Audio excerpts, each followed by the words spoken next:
Bonjour, bonjour et bienvenue à toi mon ami pour cette nouvelle étude biblique sur la chaîne La Voix de Dieu. Je suis Lucia et je suis hyper heureuse de t'accueillir. Donc aujourd'hui, comme tu as dû le voir sous le titre de la vidéo, c'est Adore Dieu pour qui il est. Donc c'est la deuxième vidéo d'une série de trois qui concerne la louange et l'adoration. Donc j'espère que cette vidéo va t'aider et que tu seras édifié.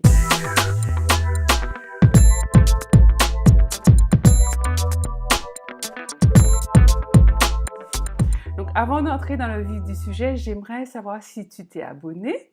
Donc si ce n'est pas encore fait, ben vas-y, il te suffit juste de cliquer en dessous, en bas à droite, comme ça, la communauté des fervents de Dieu, des zélés pour Christ va s'agrandir. Alors, c'est un vaste sujet lorsqu'on dit adore Dieu pour qui il est. Qui est Dieu?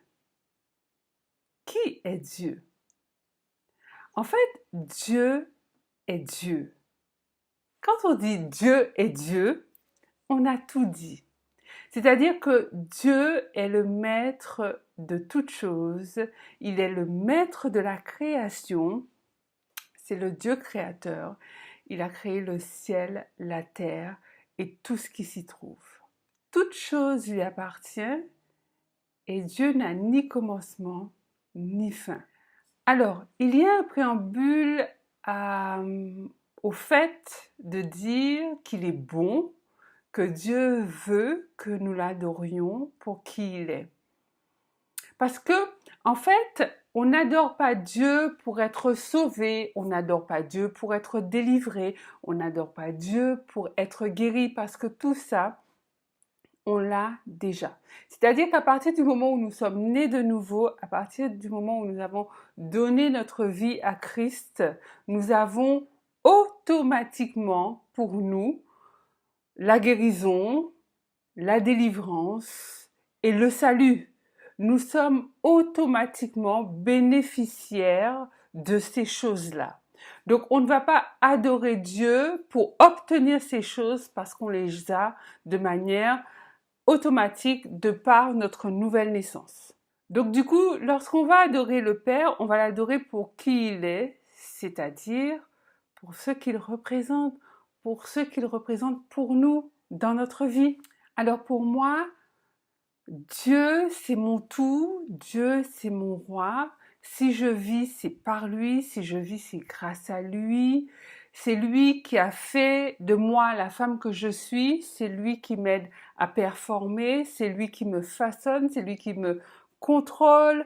Il m'a établi comme sa fille, il m'a établi comme sa princesse, comme sa reine. Il est au contrôle de toutes choses qui me concernent. Si je suis tel que je suis, c'est grâce à lui. Si je suis en vie, c'est grâce à lui, parce que j'aurais pu mourir 1000 fois. Même dans le ventre de ma mère, j'aurais pu mourir. Donc, si je vis, c'est grâce à lui. Si j'ai toutes les facultés, toutes mes capacités, toutes mes habiletés et bien d'autres encore que j'acquerrai dans le futur, ben, c'est grâce à lui. Il représente tout pour moi. C'est lui qui me dirige. Il y a de cela bien des années en arrière, j'ai remis les rênes de ma vie au Seigneur. C'est vraiment le mot que j'ai utilisé. Je lui ai dit donc de prendre les rênes de ma vie parce que j'en avais marre, j'en avais assez. C'était une époque où rien ne se passait comme je voulais. Donc, je lui ai tout remis. Comme on dit en anglais, I surrendered all. C'est-à-dire que je me suis complètement abandonnée, je me suis complètement livrée à lui, en fait. En plus de cela, Dieu, c'est ma joie, c'est mon espérance, il est ma paix, il est ma force, il est mes pensées, mon intelligence renouvelée, il est tout ça pour moi. En fait, Dieu, c'est l'amour de ma vie et comme disait l'apôtre Paul, ce n'est plus moi qui vis, c'est Christ qui vit à travers moi. Parce que je n'étais pas digne d'amour, je n'étais pas digne de qu'il prête attention à moi. Il m'a regardé, il m'a aimé le premier. Il a pris en charge, il a pris en main ma vie. Je lui dois tout et je lui dis merci. Merci Père. Donc toi aussi mon ami, si tu veux adorer Dieu, il faut que tu saches qui il est, il faut que tu saches ce qu'il représente pour toi. Tout comme je viens de t'énumérer une partie de ce que Dieu représente pour moi, il faut que tu puisses exprimer ce que le Seigneur représente pour toi, ce qu'il fait dans ta vie, qui il est dans ta vie, de manière à ce que tu puisses dire, voilà, ce Dieu-là, il est comme ça, il est comme ça, il est comme ça, il fait ça pour moi. Moi, je suis dévouée parce qu'il a fait ça, il a fait ça, il fait ça, il agit de telle manière. Et c'est en ayant cette approche que tu pourras mieux le connaître et que tu pourras l'adorer pour qui il est. Donc, une bonne prière, c'est de dire, Père, je veux te connaître, révèle-toi à moi, montre-moi qui tu es et laisse-moi savoir qui tu es, ô mon Dieu. En faisant cette simple prière, Dieu se révélera à toi, il interviendra dans ta vie de manière manifeste, tu sauras que c'est lui et tu sauras automatiquement, en le connaissant de mieux en mieux, comment l'adorer pour qui il est, puisque c'est ce qu'il nous demande. 1 Jean 4, 19 nous dit, tu peux prendre ta Bible, nous allons lire ensemble ce court passage. Pour nous, nous l'aimons parce qu'il nous a aimés le premier. En fait, c'est un court passage, mais très très puissant, qui montre que Dieu s'est approché de nous comme un Père bienveillant alors que nous ne le connaissions pas. Et ce que nous voulons faire d'un cœur sincère, d'un cœur reconnaissant, c'est l'aimer en retour. Son amour immense, son amour sincère pour ses enfants nous pousse à vouloir l'aimer, à vouloir l'adorer. Dieu, c'est un Dieu saint et pourtant, il a laissé cette sainteté qui l'environne pour jeter un regard attendri sur nous alors que nous sommes pécheurs, donc bien éloignés de sa sainteté. Donc comment ne pas aimer, comment ne pas adorer, comment ne pas louer un tel Dieu? En plus, il a payé son amour pour nous à grand prix. Il a payé son amour pour nous au prix de sa vie. C'est-à-dire que Dieu est une personne. Il a laissé son trône de gloire pour devenir un être de chair semblable à un homme. Il s'est fait homme, en fait. Il s'est fait homme pour venir nous sauver, pour nous racheter d'une mort définitive. Donc, au prix de sa vie, il a payé son amour pour nous. Il nous a montré à quel point il nous aimait, parce qu'il n'était pas obligé de faire ça. Et c'est en regardant toutes ces choses, les attributs de Dieu, mais également ce qu'il a fait pour nous de manière personnelle dans notre vie, mais aussi au regard de l'humanité, ce qu'il a fait, ce qu'il fait, ce qu'il fera.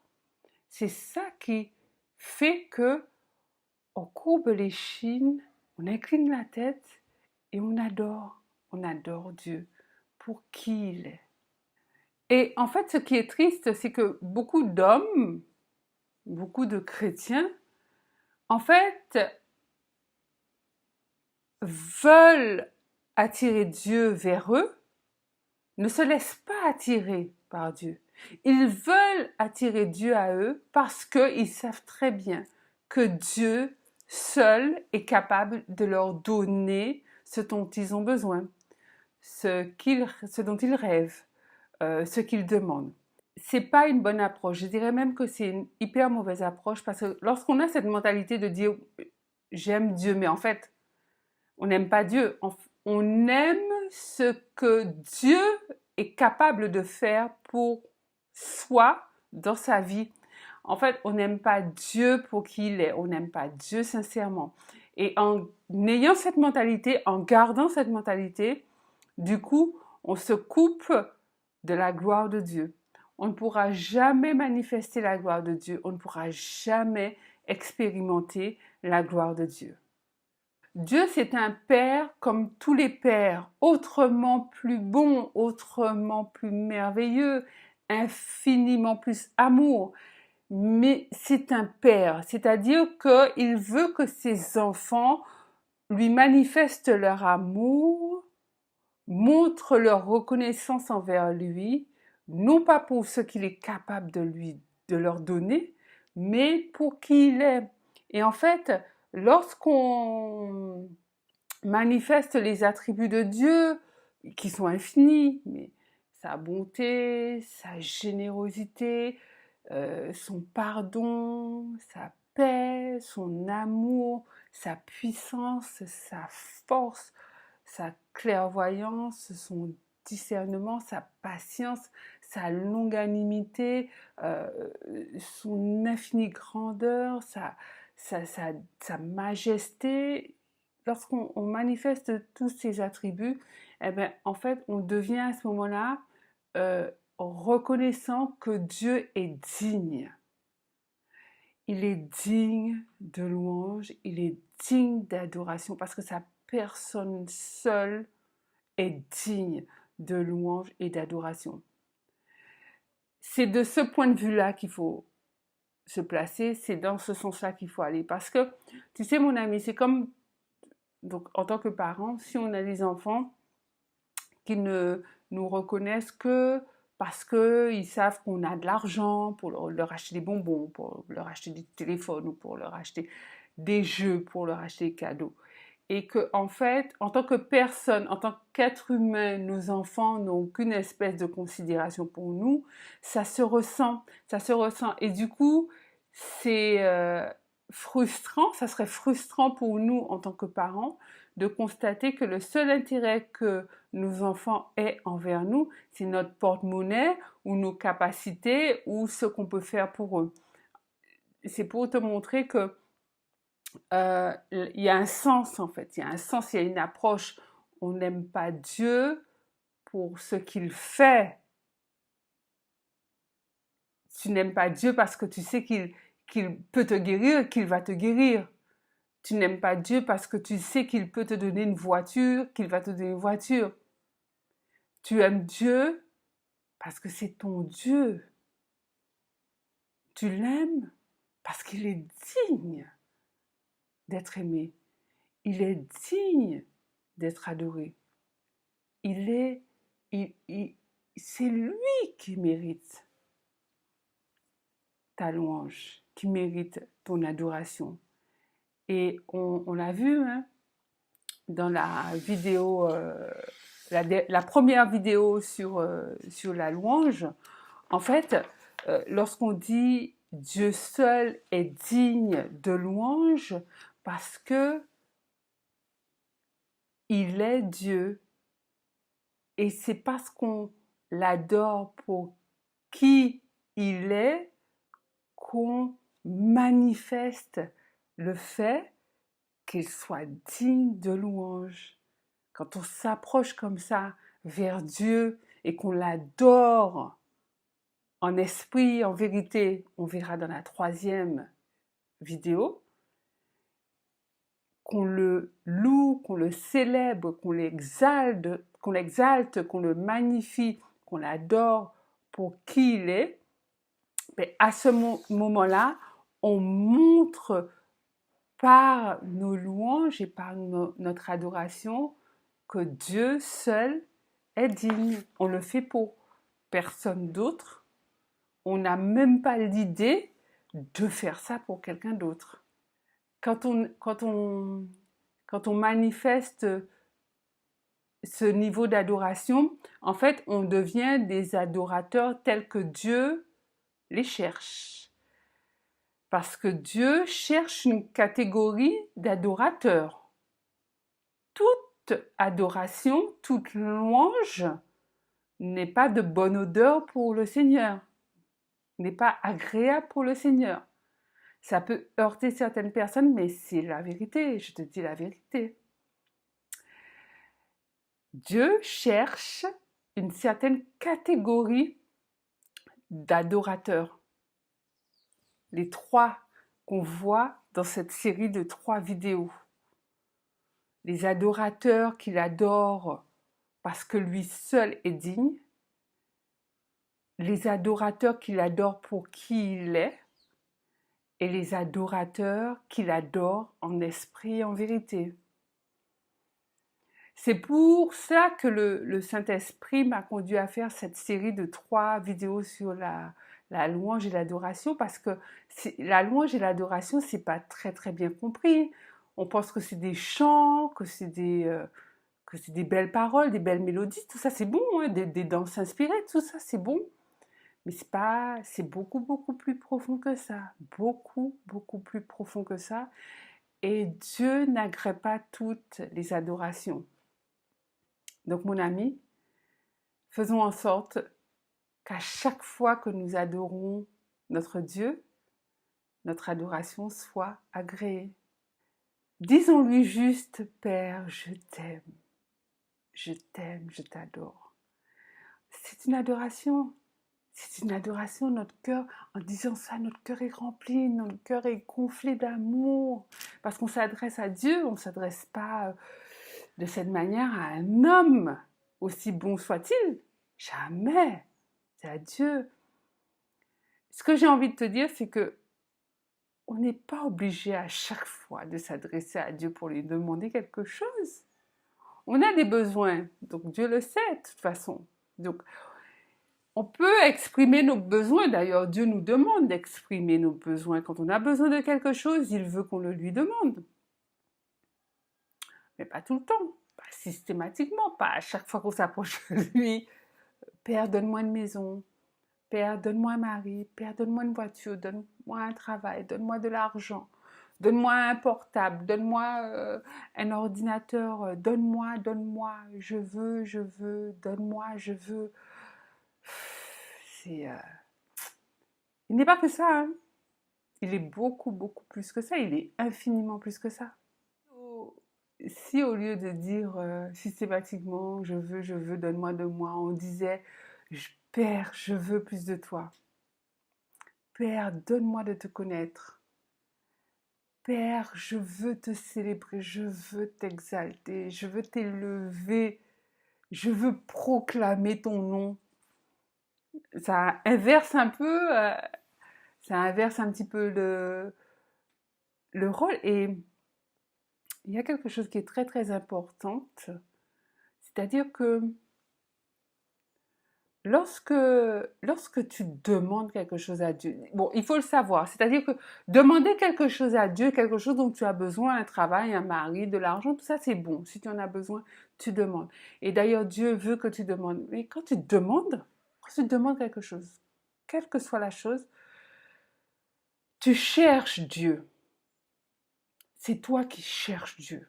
Tu appelles Dieu, donc tu es en train de le chercher. Quand tu demandes quelque chose à Dieu, quelle que soit cette chose, tu te mets à le chercher. Quand tu ne demandes rien à Dieu, mais que tu veux juste le louer, l'exalter, l'adorer, le célébrer, c'est Dieu qui te cherche. Là, c'est Dieu qui te cherche. Il entend ta voix. Père, je t'aime. Mes mots sont petits, mes mots sont faibles pour te dire à quel point je t'aime, Père. Je t'aime parce que tu es bon, tu as fait de moi la personne que je suis. Tu me construis, tu me façonnes tous les jours, Père. Tu es généreux, tu es admirable, tu es digne de louange, tu es digne d'adoration. Je veux t'adorer toi seul, Père. Tu es amour, tu es l'amour de ma vie, tu représentes tout pour moi. Tu continues, ou tu ne continues pas, mais quand tu dis ça, Dieu dans le ciel dit aux anges, attendez, stop. J'entends une voix. D'où vient cette voix? Et les anges lui disent, la voix vient de l'Amérique du Sud. Amérique du Sud, mais où? Amérique du Sud, plutôt centrale, quelque part aux Antilles. Aux Antilles, mais où?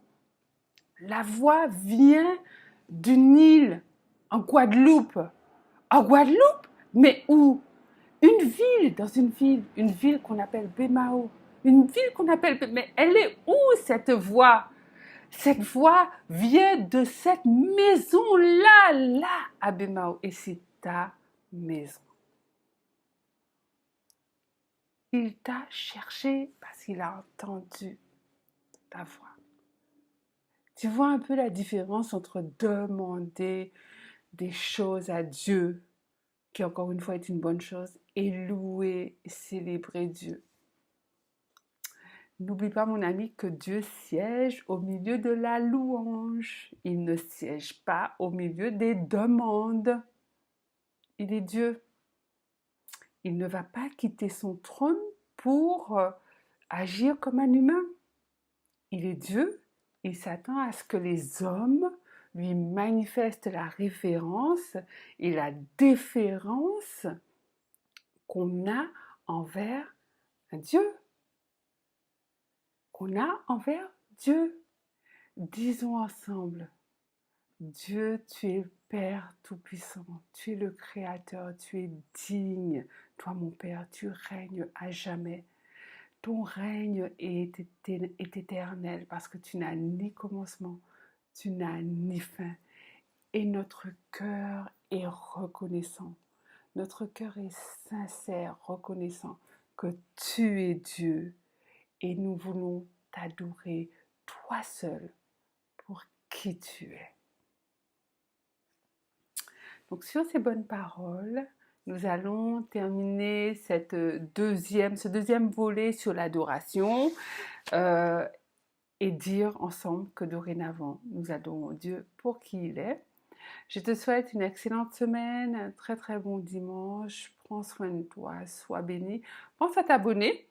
Tu cliques juste en bas à droite.